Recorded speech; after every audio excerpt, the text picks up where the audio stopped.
El Señor nos ha hecho un llamado muy especial también ante la figura imponente de San José. El Papa Francisco nos exhorta a través de una oración para profundizar en la persona de San José. Esta vez vamos a profundizar como modelo de padre de familia y el rol que cumple San José en la familia. Salve, custodio del Redentor y esposo de la Virgen María. A ti Dios confió a su Hijo, en ti María depositó su confianza. Contigo Cristo se forjó como hombre. Oh bienaventurado José, muéstrate Padre también a nosotros y guíanos en el camino de la vida. Concédenos gracia, misericordia y valentía y defiéndenos de todo mal. Amén. José llegó a ser una bendición no solo para la Sagrada Familia, sino para toda la humanidad. El nacimiento de Jesucristo sucedió de esta manera. Su madre María estaba comprometida con José y antes del matrimonio quedó embarazada por obra del Espíritu Santo. José, su esposo, era un hombre justo y no quería denunciarla públicamente. Pensó abandonarla en secreto. Este es el testimonio de un apóstol, Mateo. Un solo apóstol que manifestó sobre todo lo que en sí significaba José, un hombre justo. Un hombre que el Señor mismo quiso tener una familia. Y una familia que sintiera sobre todo la humanidad. Y ese es el gran amor que nosotros tenemos. Hemos celebrado recién la ascensión del Señor. Y es Jesús el que lleva allá al cielo nuestro cuerpo humano. José tiene muchas cosas involucradas con Jesús. Y para esto es el rol que él cumplió dentro de la misma familia. En primer lugar, siendo justo. ¿Qué significa que lo califiquen como siendo justo? Significa que era una persona amable, una persona trabajadora, una persona dedicada también hacia los demás, una persona de fe, una persona de un trabajo pero muy, muy fuerte. Muchos han querido sobre todo pintar a José como un hombre viejito, como un hombre viejo, pero un hombre viejo no hace 3 viajes a Jerusalén de Nazaret, son casi 80 millas. Y 800 millas, que realmente ahí está todo, un hombre viejito que va a arriesgarse a hacer toda esa caminata. Ni mucho menos ir a Egipto, ir y regresar. Y el rol de San José era precisamente ahí, cuidar, custodiar. Y es una figura que está en el silencio. Es un rol también de mucho silencio de San José, de un silencio que muchas veces se manifiesta en unas expresiones que él tiene para con María, para con Jesús, que es increíble. Y ese rol también de enseñarle a Jesús su oficio, el oficio incluso que a él le llamaban el hijo del carpintero, el hijo del carpintero. Jesús, podríamos decir, no solamente se preparó a su madre, Dios no solamente preparó a María, también preparó a José. Y lo preparó de tal forma que él sintiera, a pesar de tantas contrariedades, a pesar de tanta incertidumbre, porque José no entendía cómo era el estado virginal de María, no entendía muchas cosas, pero él también, igual que María, guardaban silencio. Y en ese rol de padre, en ese rol sobre todo de custodio, en ese rol de hombre justo, en ese rol de hombre humilde, trabajador, sencillo. Él hace que todas las cosas vayan funcionando de la mejor manera. ¿Por qué? Porque siempre consultaba con Dios. Y Dios se le revelaba a través de su ángel, a través de sueños. Y es ahí donde determinaba grandes cosas, grandes decisiones, pero siempre las consultaba con Dios. Qué bello es cuando un padre de familia, sabiendo la responsabilidad que tiene, no tan solo si tiene o no tiene hijos, pero la responsabilidad que tiene para con su esposa, he de mirar sobre todo dentro de la figura de San José la prudencia, la humildad, la sencillez, de que no solamente él tiene que crecer, también tiene que crecer en familia, en familia. Y José y María iban a todos lados, nunca se separaban, siempre estaban juntos, siempre se sentían muy unidos, compenetrados. ¿Por qué? Porque José la amaba. Esa es, José amaba a María y amaba a Jesús. Sabían muy bien que habían pasado muchos peligros, habían pasado muchas situaciones y se sentían felices. ¿Cuántas veces el mismo Jesús no habrá escuchado de José hablar con Dios y decirle papito, decirle papi?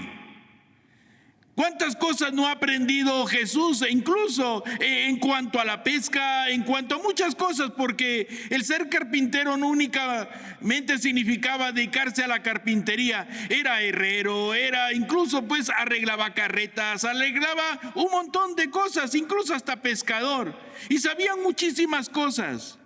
Eran oficios de los cuales él podía poner siempre al servicio de los demás. Qué hermosas virtudes. Yo recuerdo a un joven, Marcos Mamani. Él estaba en la secundaria, estaba terminando su secundaria. Se enamoró pues de una muchacha también de su mismo salón. Resulta que ella tenía 16 años y él iba a cumplir los 17. Pero salió en estado. Entonces este muchacho fue a hablar con ella porque ella primero habló, mira, estoy esperando un bebé.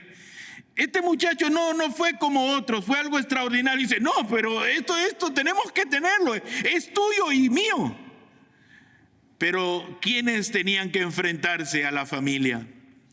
Cuando llegaron a su papá, él fue a donde su papá porque él vivía solamente con su papá. Su mamá les había abandonado. Y como vivía nada más con su papá, pues le dijo al papá, mira hijo, yo no te puedo tener aquí. Bastante trabajo me cuestas tú para yo poderte mantener a ti. Y además, y trayendo una mujer aquí y un niño, ¿sabes qué? Yo no puedo. Lo botó de la casa. Lo mismo hicieron con la muchacha. Lo mismo hicieron con la muchacha. ¿Y todo cómo surgió? Surgió de la siguiente manera. Cuando la niña tuvo 7 años, iba a ser su primera comunión. Y entonces la niña le preguntó al papá, papá, ¿por qué tú me pusiste Gertrudis? ¿Por qué tú me pusiste ese nombre tan feo, Gertrudis? Entonces el papá le empezó a contar la historia y le dijo, ¿sabes qué, hija? Cuando nosotros te engendramos yo tenía 17 años y tu mamá solamente tenía 16. Entonces papi me botó de la casa, lo mismo hicieron con tu mamá.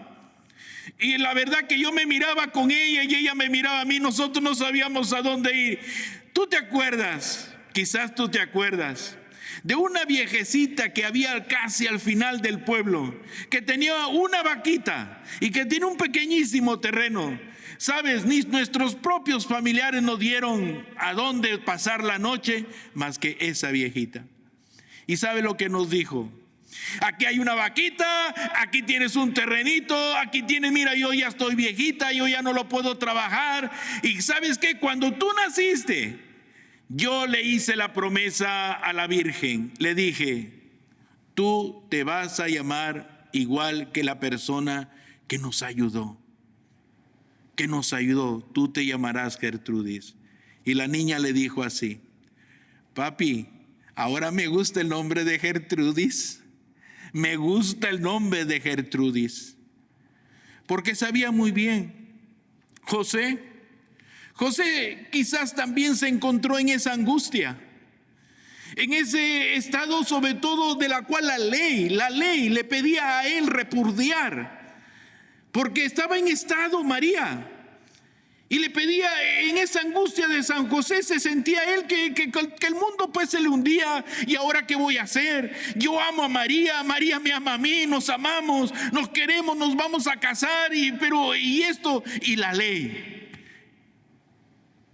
Pero él en toda esa angustia no se desesperó, pero sí tuvo miedo. Tuvo miedo, pero no es un miedo en el cual pues le paraliza. Es un miedo que era tan dinámico dentro de él que buscó la razón más acertada para poder tener este encuentro personal con María y sobre todo la sorpresa de Jesús. Yo sé que muchos de ustedes que me están escuchando y me están viendo tienen mucha imaginación.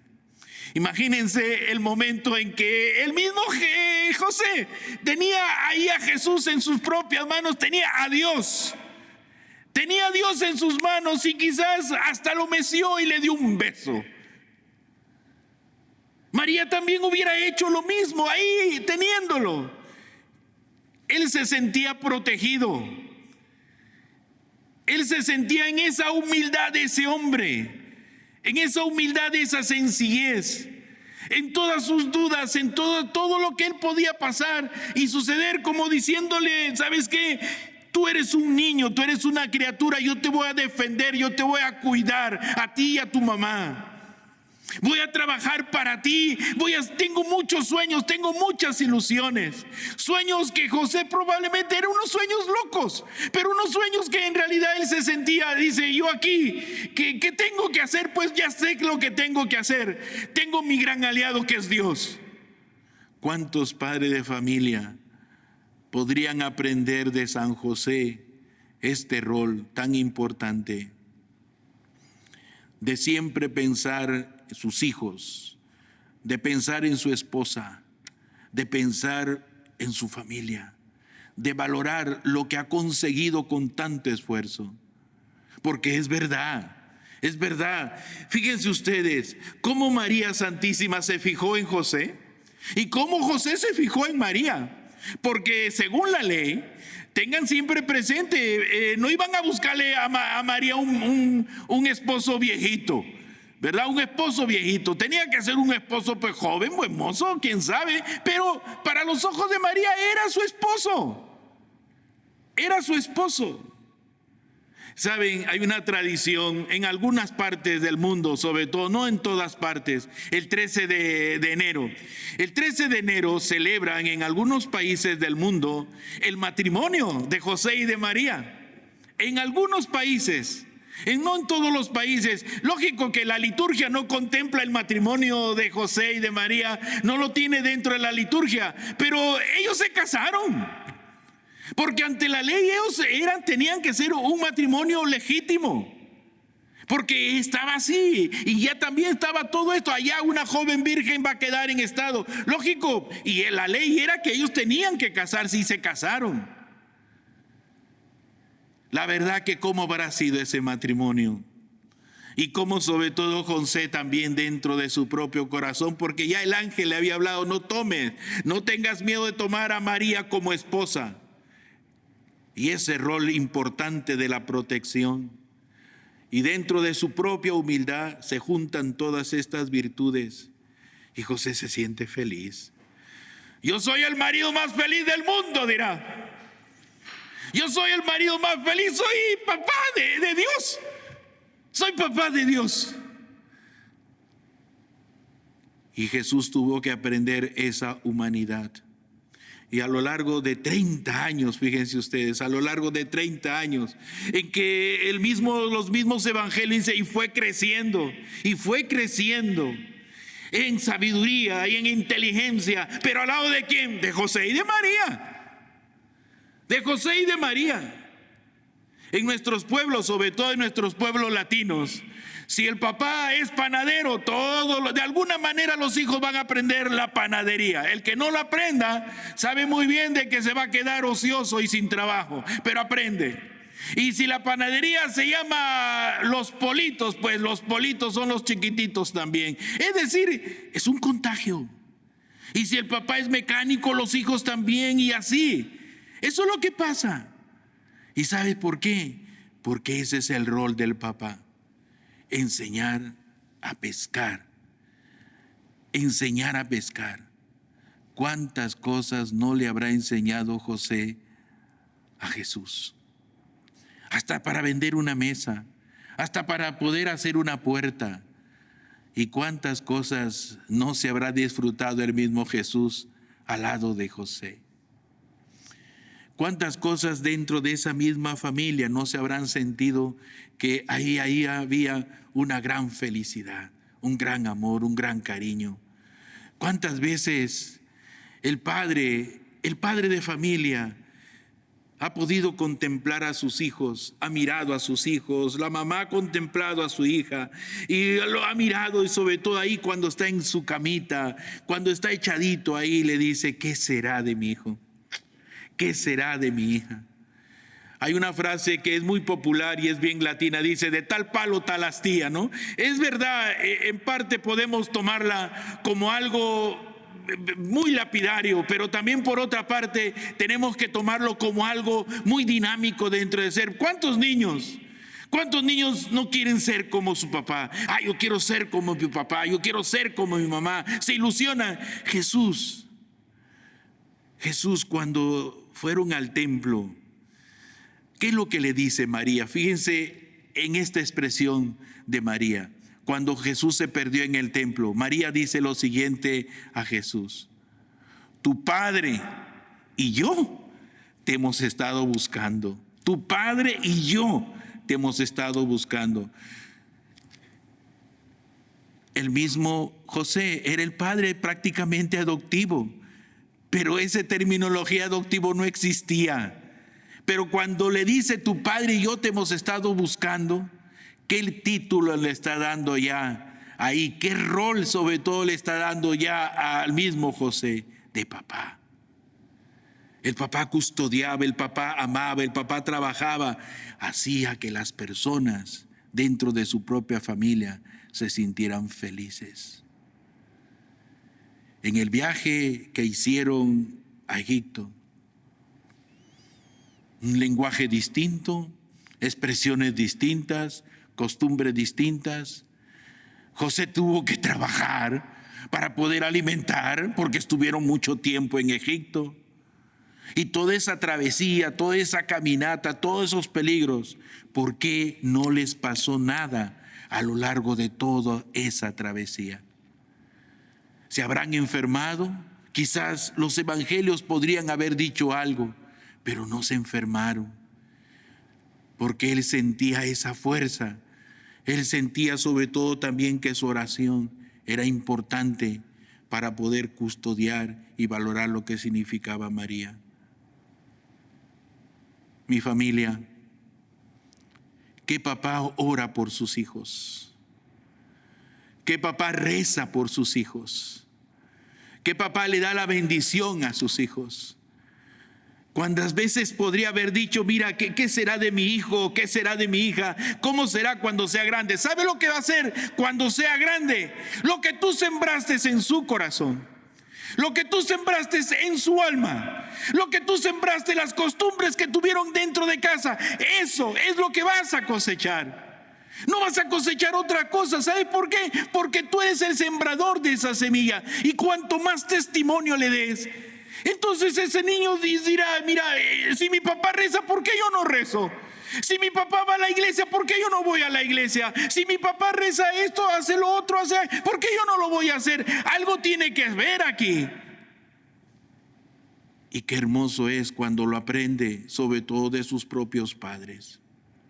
A veces hay padres que dicen, mi hijo, ya él no va ni en la iglesia, ya ni siquiera reza, todo eso es lo que muchas veces los padres piensan. Pero cuando un hijo se ve en peligro, muchas veces mira al cielo y dice, Señor, por las oraciones de mami, por las oraciones de papi, líbrame de estas situaciones.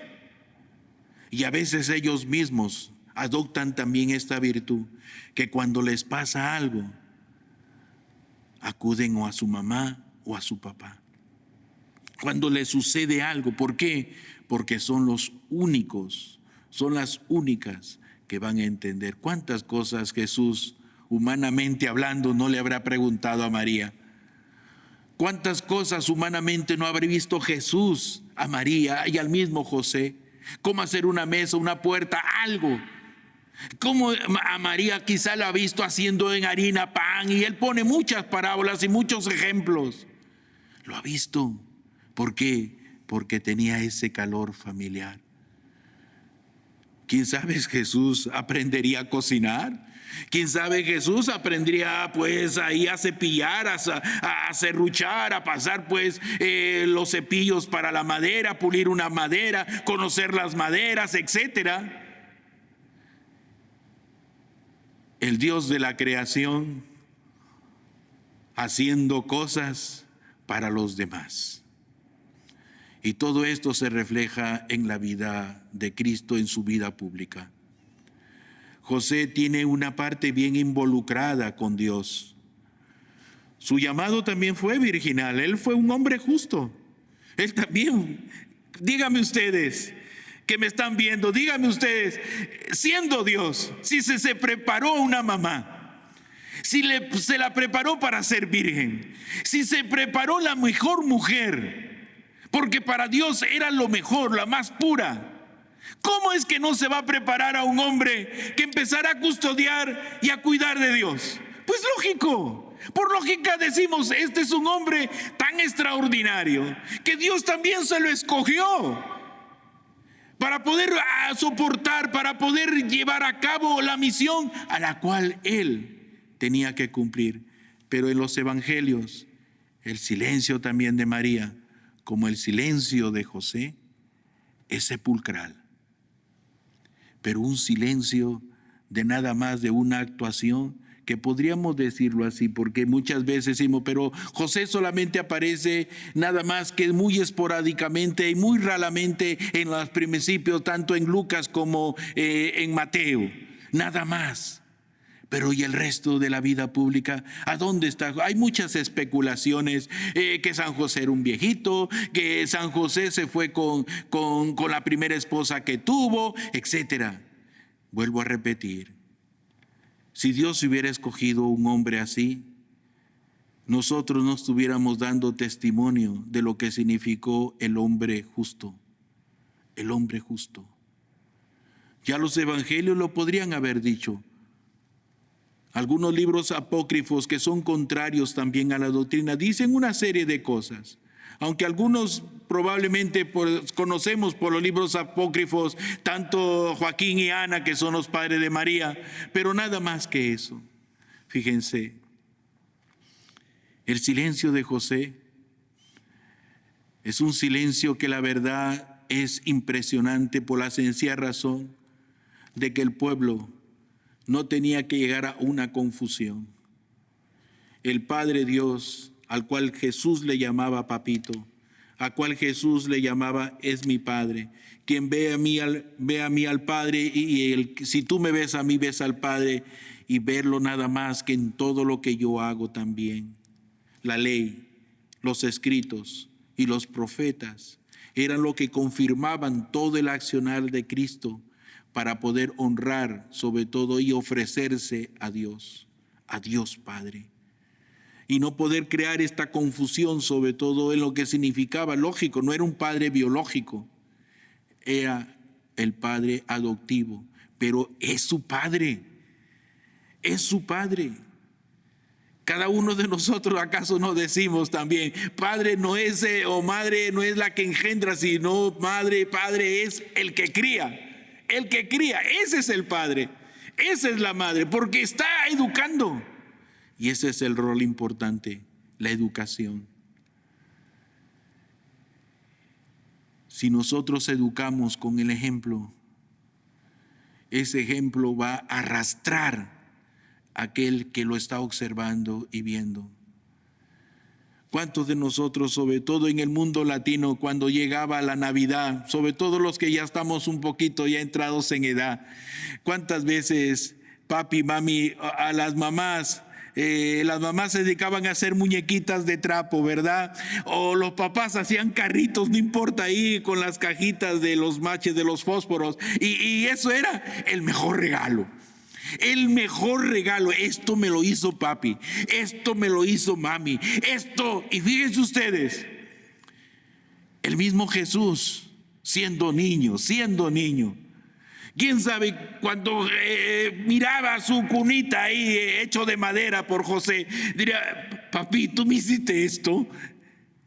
¿Cómo sería la alegría de Jesús? ¿Cómo ahí contemplaríamos nosotros también y decir cómo Jesús se emocionaría cada vez que José hacía algo? Y con qué amor y con qué dedicación. Padre de familia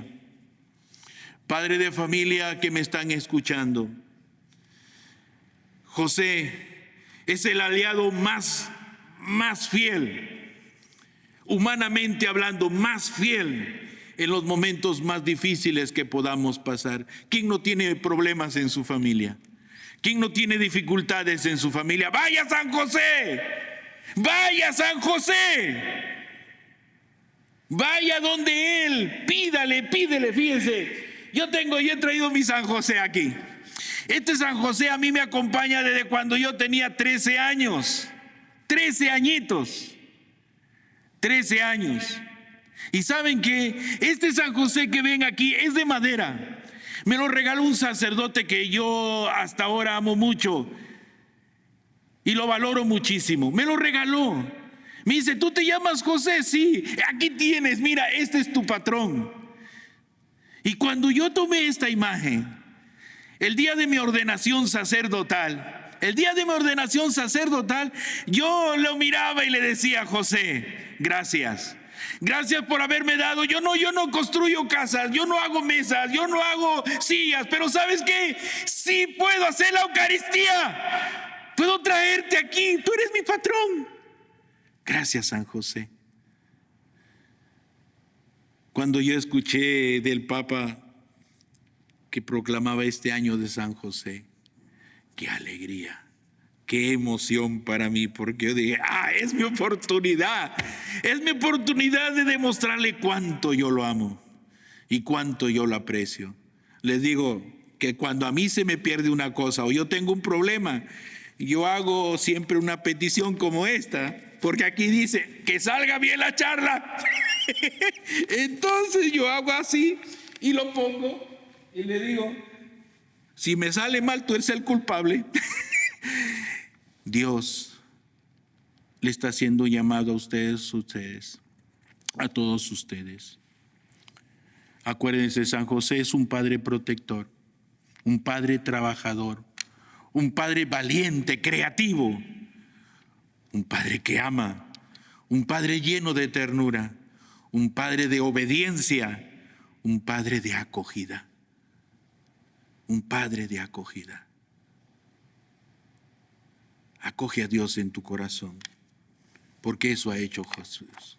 Hecho a eso José, coger a Jesús entre sus brazos y poderle decir: Dios, te amo, verdaderamente te amo. ¿Saben qué?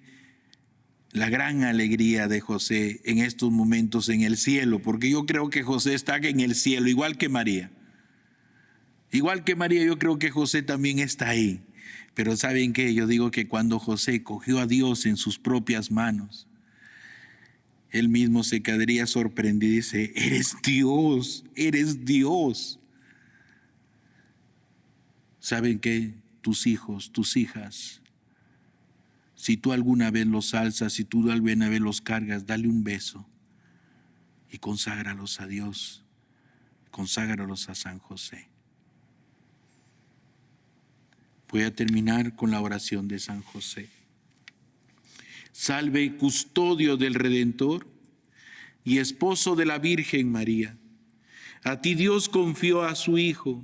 En ti María depositó su confianza. Contigo Cristo se forjó como hombre, oh bienaventurado José. Muéstrate, Padre, también a nosotros y guíanos en el camino de la vida. Concédenos gracia, misericordia y valentía y defiéndenos de todo mal. Amén. En el nombre del Padre, y del Hijo, y del Espíritu Santo. Amén.